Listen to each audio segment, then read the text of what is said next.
Ginulat ni Catherine Bernardo ang lahat sa kanyang napakasexing larawan na ito. Ngunit bago ang lahat, huwag niyong kalimutang mag-subscribe at pindutin ang notification bell para maging updated sa ating mga susunod na videos.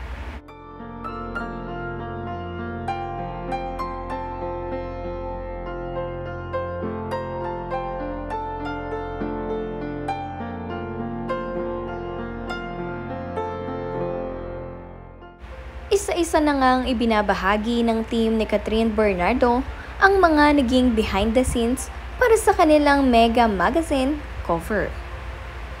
Si Catherine Bernardo kasi ang napili ng Mega Magazine para sa kanilang cover girl ngayong buwan ng Abril. Sa kanya naman ngang mga larawan na ito ay kapansin-pansin nga ang kanyang napakasexing pangangatawan. Kaya naman sabi nga ng mga netizens ay bagay na bagay pala maging marimar itong si Catherine Bernardo.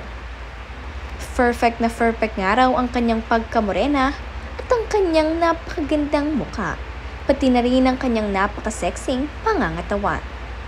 Talagang pasok na pasok itong si Catherine sa mga qualifications na hinahanap sa bebida sa marimar.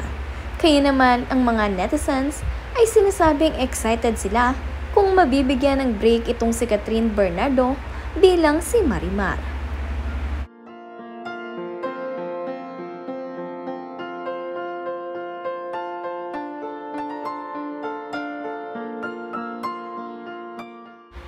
Nakakatuwa nga rin dahil after 7 years ay nakabalik na itong si Catherine Bernardo bilang cover ng Mega Magazine.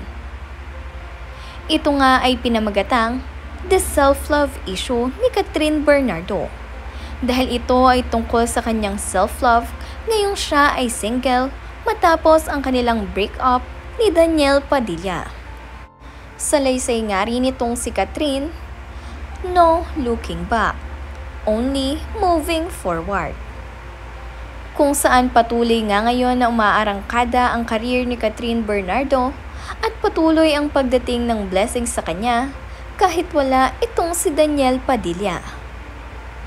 Marami naman nga rin sa mga netizens ang nagsasabi na natutuwa sila sa bagong Catherine Bernardo. Bet na bet nga raw nila ang single era nitong si Catherine. Dahil kahit nga wala itong si Daniel Padilla, ay makikita niyong masaya itong si Catherine sa kanyang ginagawa ngayon. Kamakailan lamang nga ay isinelebrate nitong si Catherine ang kanyang 28th birthday sa Isla Amara. At kung makikita niyo naman sa mga video, ay napakasaya nitong si Catherine Bernardo dahil muli niyang nakasama ang ilan sa kanyang mga dating kaibigan. Kaya naman sobrang thankful pa rin itong si Catherine Bernardo kahit sila ay naghiwalay nitong si Daniel.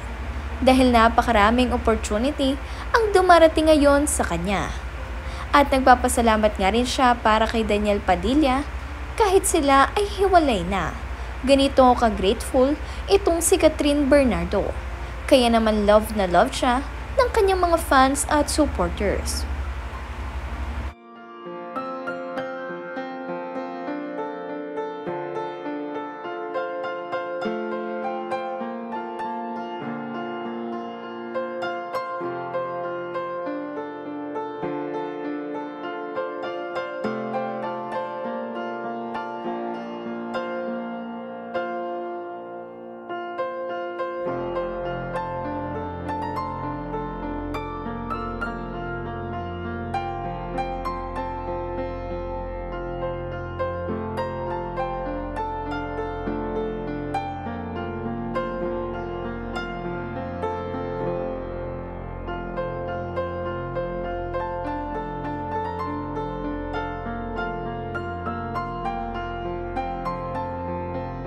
Happy ako din. Yes! Which one?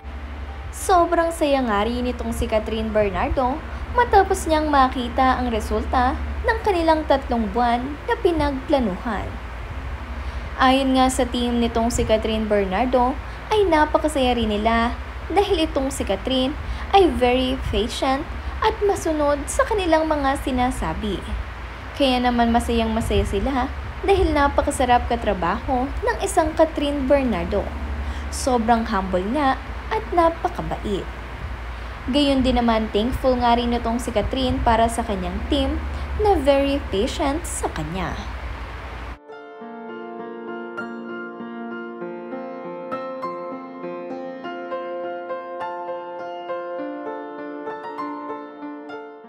Sa pagbahagi nga rin nitong si Catherine na siya ang cover ng Mega Magazine ngayon, ay kapwa kanyang mga celebrities ay nagbigay ng magagandang komento.